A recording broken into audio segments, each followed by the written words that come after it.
falta com relação a esse posicionamento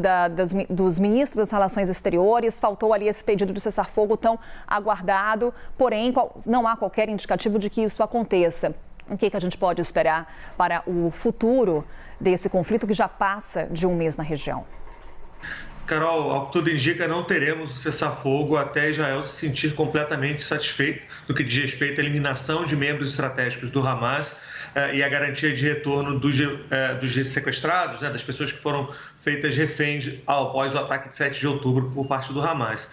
O que a gente tem de maneira mais prática agora tem sido tentativas um pouco localizadas para ajuda humanitária entrar de maneira mais fácil. A gente comentava mais cedo que saiu a lista de estrangeiros que podem sair de Gaza, eles já começaram a sair, há cerca de 25 minutos começou a primeira saída, a primeira leva de estrangeiros, até alguns ucranianos, o presidente ucraniano Zelensky fez comentários agora nas redes sociais, e a ajuda humanitária de maneira muito espaçada começa a entrar também. A gente comentava mais cedo,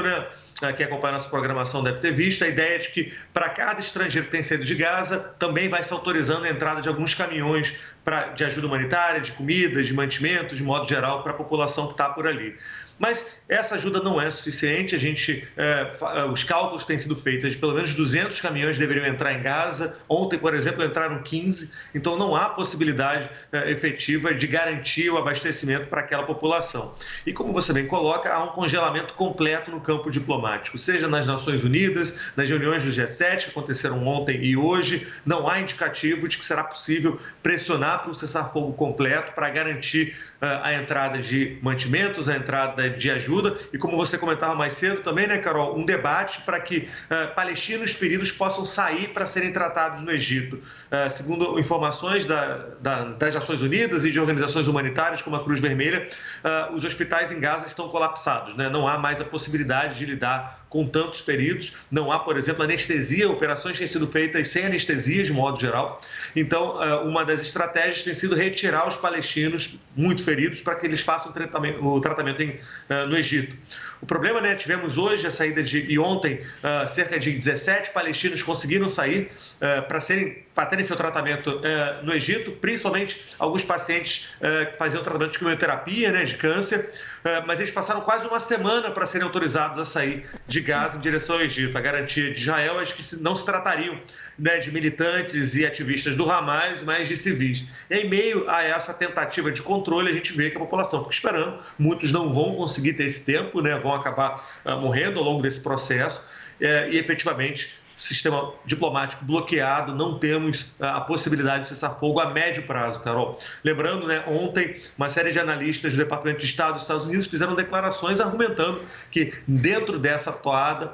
provavelmente a ação militar de Israel em Gaza vai durar pelo menos 8 meses. Então, a possibilidade dessa tragédia humanitária aumentar é bastante grande. E aí, professor, destacando esse grupo de feridos, 15 palestinos feridos que conseguiram entrar no território egípcio a partir dessas negociações diplomáticas, o atendimento a esses palestinos feridos também entram nessa rota de negociações. Mas falando um pouco sobre essa região onde se encontra a passagem de Rafah, o quão preocupante é a situação para o Egito nesse momento? O senhor fala sobre esse receio da entrada de militantes do Hamas no território egípcio. O que a gente pode falar em termos de instabilidades nessa área específica da fronteira entre o Egito e a faixa de Gaza?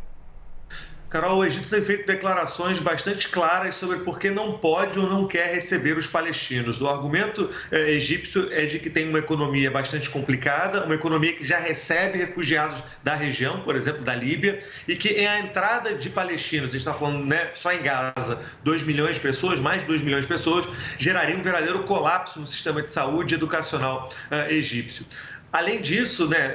o general Sisi, atual governante, para algum ditador egípcio, argumenta que isso seria uma estratégia para retirar mais palestinos da região. Então,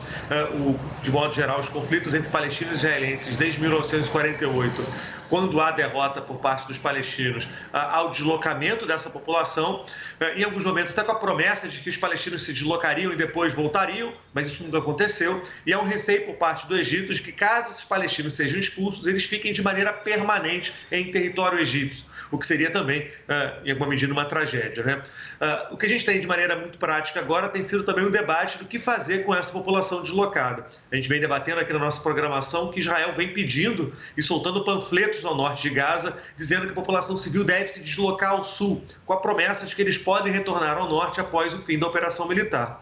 O que a gente já vem acompanhando, né, são essas populações tentando chegar, então, ao sul do país, ao som do território de Gaza. A infraestrutura no caminho está completamente destruída, então não é fácil deslocar. E olha, Carol, dando aí pitadas maiores dessa tragédia humanitária, a gente já vê que esse deslocamento ao sul vem sendo interrompido. Parte da população palestina argumenta que não tem, a princípio, garantias de que vai estar mais seguro ao sul, apesar de ser aí um pouco mais fácil obter mantimentos por lá, e já começa a voltar ao norte, né, com o argumento de que, olha, se a situação está tão ruim, eu vou ficar na minha casa, eu vou ficar no lugar em que eu conheço. Então a gente acaba tendo aí aumentos dessa tragédia humanitária, a população sendo pega em meio ao fogo cruzado, e seja o Egito, seja a Jordânia ou mesmo parte de Israel, não há espaço para refugiados palestinos, né? As pessoas estão literalmente num fogo cruzado e sem espaço para ser auxiliada e sem encontrar aí uma região para que tenha algum tipo de paz.